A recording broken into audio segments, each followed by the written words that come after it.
What's up, guys? Welcome back to the Team Solemn Circus live video. We are still on the DB. We are going to be diving on in. These videos are a lot easier to record than the ones at locals, so I definitely can be posting more of these. So to start off here, we see a copy of Purrely, Happy Memory,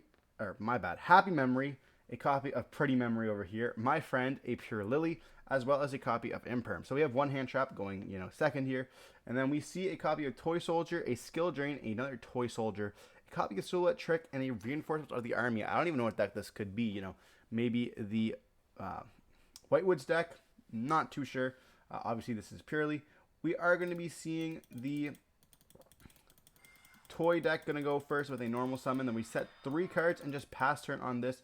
Maybe you just search that off the Toy Soldier, which is why we can set this card. Do you have to activate it to set it, or you just set it? Okay, interesting. I mean, maybe you can do that. I'm not sure. But if you start normal spells, you can add 1 toy box from your deck to your hand, or if you control toy box, you can add 1 level light monster instead. Yeah, maybe this is just like Whitewoods toys, but not the greatest play here. We are going to be seeing a copy of My Friend Purrely, activating, paying 500 here, and they do search for the copy of Purrely. We reveal 3. We add the Purrely to the hand. We know some of the Purrely activate the effect. Get hit with a copy of Skill Drain here.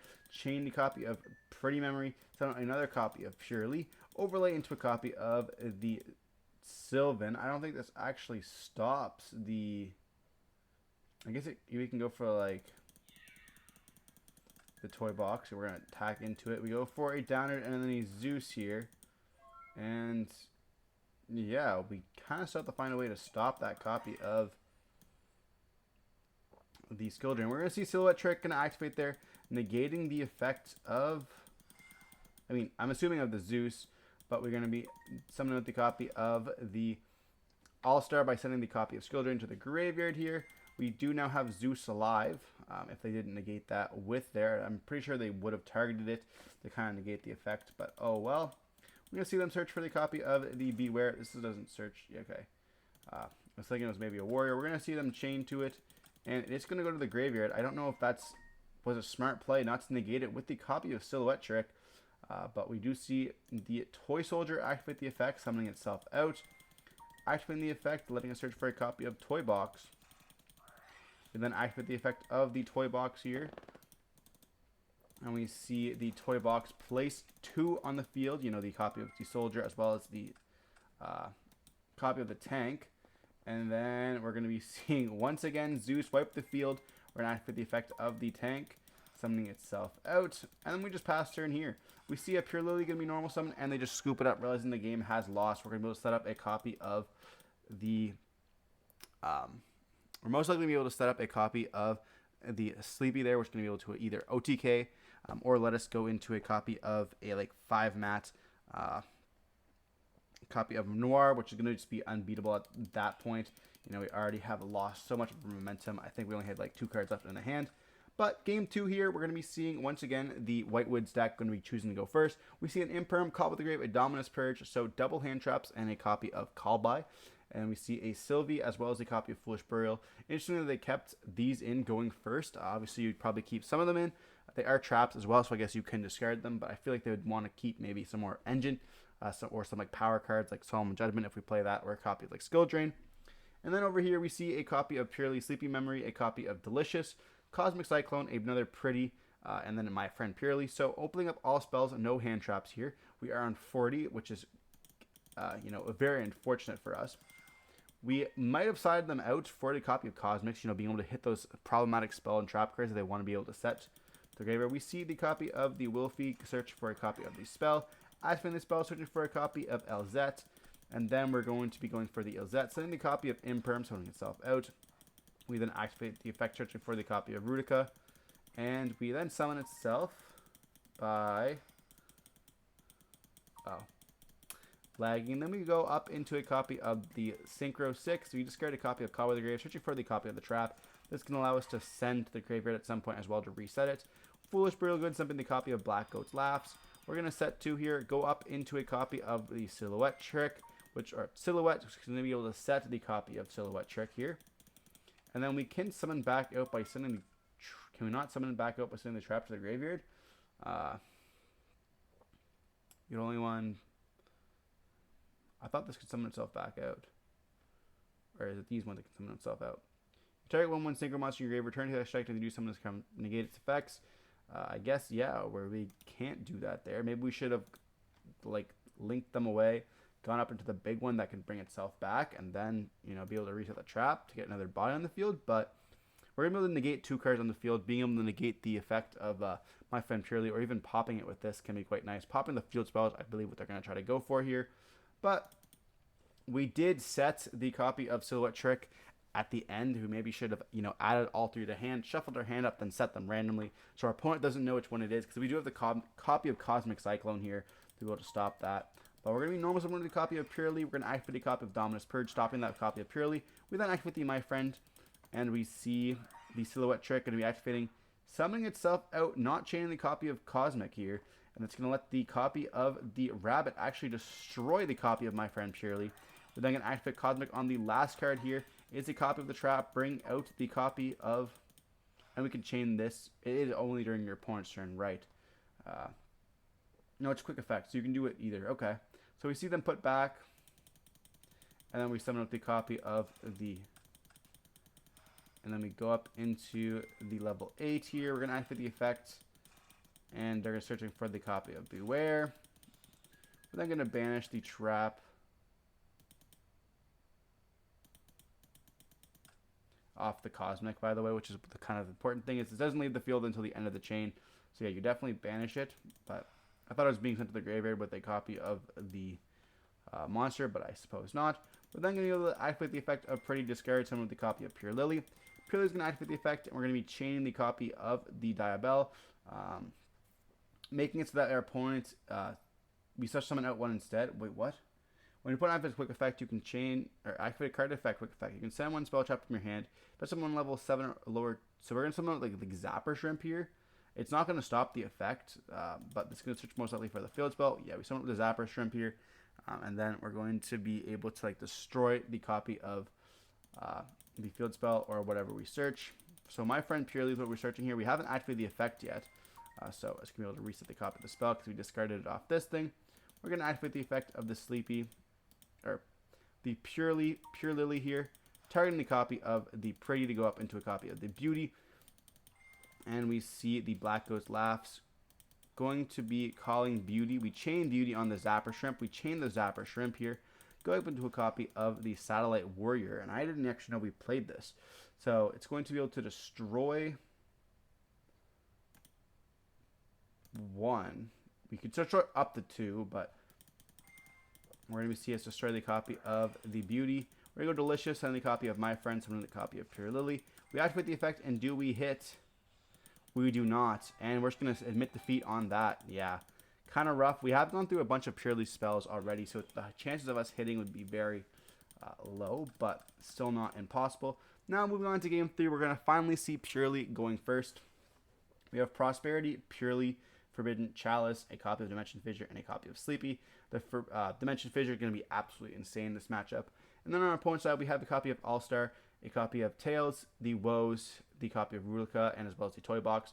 So opening up these 2 aren't the greatest. I don't think this is opening up this is the greatest as well. But opening up the copy of All-Star and Toy Box, we don't see any hand traps here, like no Imperms, no Dominus Purges. And we know they are playing multiple copies of those.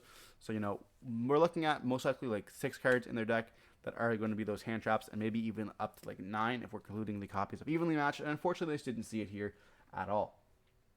So we're going to be starting off with a copy of Dimension Fissure, making so that we can play around some of those hand traps as well. Maybe copies of Droll and Lockbird. We're going to be seeing a copy of the Purrely Activate, and we do whiff once again. We see Ogres and the copies of DD Crows in their deck. We then banish with the copy of Prosperity, only 3 here. We see a copy of Ludus Semble Nightingale, the Anima, as well as the SP Little Knight.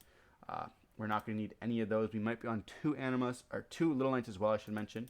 But we do see Purrely, a Fenrir, and a copy of Purrely. So not the greatest either here. Maybe should have banished 6. We add the copy of Fenrir. So we're going to be expecting to kind of get our board wiped. We're going to be seeing a copy of Pretty, banish the copy of Fenrir, summon out the copy of Purrely. Activating the effect, searching for the copy of My Friend. That makes sense here. You know, you definitely don't want to use the Fenrir's, and you don't want to lose the copies of the Purrely or the Purrelys. We're going to see the My Friend going to be activating here. Activating the effect, searching for 3 happy memories here.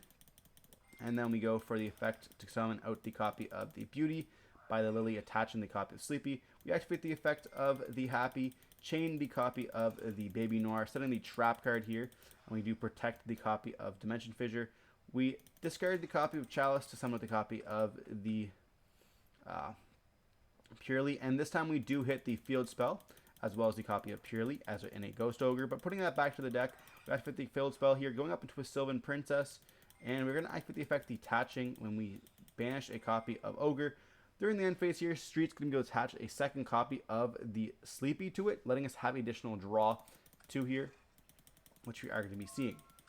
So during the, we see a copy of Failure, which is not going to do very much, also protects us from Dimension Fissure, but we're going to be seeing the draw 2 off the copy of the Baby Noir here, drawing into an Ash Blossom, a very good, you know, drawing into one of those hand traps. And when we see a trap, we are going to be seeing the Yeet being summoned out for the E-Noir here. Drawing 2 more cards, we end up drawing more Engine, not the greatest, especially when we have these 2 on the field. We're going to be able to add back most of these spells in the graveyard anyways. But we do have a double spin as well as an Ash here. We see Toy Box. We're going to be activating the effect, putting Toy Box back to the bottom of the deck here. And then we normal summon out the copy of the All-Star. All-Star activating the effect, sending out the copy of Woe, summon out the copy of the Wolf here, activating the effect, and resetting the copy of the spell, searching for another copy of itself. We're going to go Noir, set, or put back to the bottom of the deck the copy of the tuner here, and then we're going to activate the effect once again of a different guy here, sending a 1, summon itself out. Now the reason why they did spin back the other one is they didn't know they had this in the hand. You want to be able to cut off the synchro access to these cards here. But we send the copy of the trap, and we actually draw another copy of itself. Very rough. We set the copy of the trap here, and then we get the synchro off into the copy of the level 6. Booking everything, we activate the effect of the Beware, letting us search.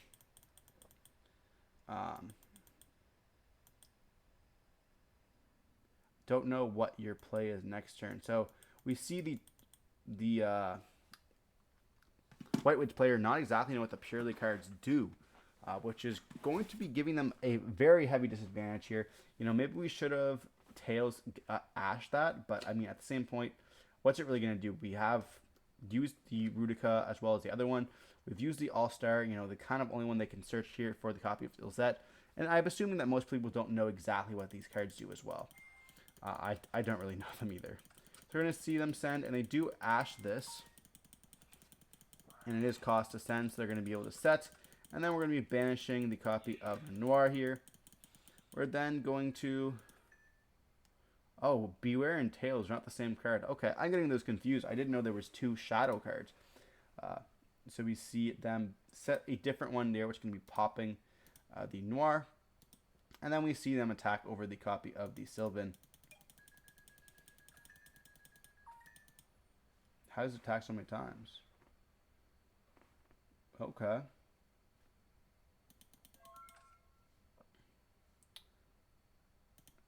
Huh. Why does it lose so much? If you're synchro monsters, you change all launch face down. Illusion synchro monsters you control gain 500 attack. Inflict double piercing battle damage. Okay. So this is at 100 here. So it's at 24 and inflicting double. So that's kind of crazy, you know, being able to inflict 46 damage there. Very underrated effect. I did not even know we could do that. We see the My Friend Purrely activate. We're going to be seeing the trap being chained, which can let us synchro summon out the copy of the bigger synchro, the Diabells, I believe its name is. We search for the copy of Happy. We activate the effect to add back the copy of Beware. We get to then summon out the copy of Fenrir. We get the search for the copy of Fenrir. It's going to be just a free discard. And this can deal with this, right? Synchro summon using a tuner, you can target one spell and trap in your graveyard, add to your hand, which we added back this. And then when your opponent activates a card or effect, click effect, you can summon spell and trap from your hand or field to graveyard, plus summon out one tuner from anywhere, I guess. We do have the Veiler here, but protecting us with that is the Dimension Fissure. So we just have a follow-up, and we don't really want to use this to summon up the copy of a tuner, because we'll just get this flip face, or banish face down. We most likely only play one of it. We're going to activate the effect of Happy, summon with the copy of Purrely. Purrely will activate the effect, and we do chain the copy of the Synchro here, which is going to be summoning up the copy of Zapper Shrimp, and I guess on res, we can go Fenrir 1, banish the Zapper Shrimp, chainlink 2 Zapper Shrimp, and then chainlink 3 Zapper Shrimp to Synchro. And we can't send... So yeah, so this has to send a monster to the graveyard. Or you can send one other card from your hand or field to the graveyard. We can't, because you can't send a monster for cost, and there is no spell and trap in their hand. So they are forced to not use that. Only the Synchro effect is going to be used here. We then go for the copy of Chaos Angel. I believe we have... Yeah, so they're both lights here, which makes it so that we cannot... they are unaffected by monster effects. They can be destroyed by battle. They're going to target the copy of Purrely, but they can't target it because it was special summoned this turn with the copy of Street, so they're going to get rid of the copy of Dimension Fissure. This means the Veiler will finally be live, but you know, we still have Street up on the field, which is going to protect us. We then go up into a copy of Happiness, which can give us the OTK here. And then they go Veiler, and they go, you still cannot target it, and they go, that is still true. Because the copy of Street, we're going to be seeing them equip attack into the copy of Happiness, or attack into the copy of Chaos Angel, take damage, half the attack of the Chaos Angel, as well as the Happiness will die. We're going to be able to add back all the targets here. And we add a copy of Delicious Memory. We summon out the copy of Purrely here. Then we're going to activate the effect. We do hit a copy of Street, just loading up our hand here. But it's still not going to be enough. We're going to go main phase 2, summon the copy of Plump. Plump can attach the copy here of the Chaos Angel. We're going to be just loading it up here. We're going to chant up to thrice per turn. We're not going to summon from the deck here. We're going to attach twice. Then we go up into a copy of Enoir. We're going to attach the copy of Delicious here, and we're just going to... No, we have so many materials here. I don't even know how much we have. We have 9 materials on this Noir. We're going to be drawing 2 cards here. Yeah. And it's 82,000 defense. We're going to activate the effect, drawing 2, drawing into a copy of Ogre and a copy of Purrely. Main is good. We're going to set 1, activate the effect, and they're going to be ashing that. Okay. Toy Tank's going to activate someone itself out. I say we can't just discard a copy of Purrely here. Now we could banish face down with the copy of Fenrir. We're going to be seeing the effect being normal summon here. They're going to put that to the bottom of the deck with the copy of Noir. We're going to battle phase attack over the Fenrir with the Chaos Angel. Interesting that we chose not to, I guess they're unaffected by our opponent's monster effects, so that we can't even spin it there. But we're going to attach with Street during the end phase here. We're going to go Street effect to suck, and then we're going to be able to just go battle phase and attack, because we have way more attack here. We're dealing 3,000 damage, setting 1 card, and then being able to put 1 onto the graveyard here, being the copy of the Pretty. So we have 2 Delicious, which is all we have underneath it, making it gain 300 attack for every, or I guess it's going to be 600 attack in this case, for every material that it has. And yeah, we just end up admitting defeat here. We have a copy of Imperm, but unfortunately you can't Imperm and send in the same chain with the copy of Lizette. Now if we had double Imperm, we could have maybe played, but unfortunately just not going to be enough there. We also have a copy of Ghost Ogre and infinite supplies. No matter what's going to happen here, we're going to be able to activate and add back. We do set this as a kind of like a bluff, maybe pretending them it is an Imperm, but yeah, we can also put back any of these to summon, like put back the Banish Sheep to put back any of the monsters there if we want to kind of continue our plays. But yeah, we see Purrely end up taking the duel here with a fat Noir. Now the voice, or not the voiceless voice player, but the White Witch player didn't exactly know what the Purrely cards did. So obviously, you know, when you summon on Noir, it's going to be very challenging for them. But we see them taking the game 3 here. And that's going to be it. Hope you guys enjoyed watching the video. Don't forget to like, comment, subscribe if you want to see more content like this. Stay safe. Peace.